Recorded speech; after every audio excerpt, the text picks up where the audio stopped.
The boys felt a kind of shudder. लड़कों पर एक किस्म का लर्जा तारी हो गया। They began to shout and call for their father, thinking that he might be playing some kind of a trick with them.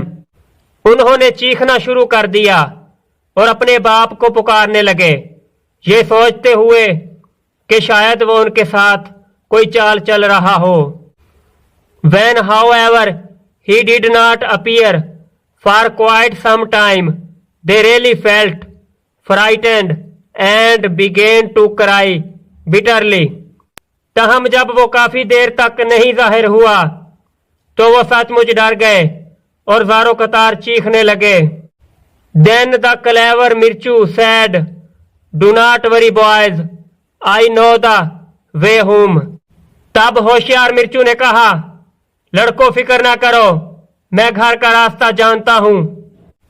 All we have to do is to follow the trail of the white stones. जो कुछ हमने करना है वो ये है कि हम सफेद पत्थरों के निशान पर चलते जाएं। Father isn't going to come. अब्बाजान अब आने वाले नहीं हैं।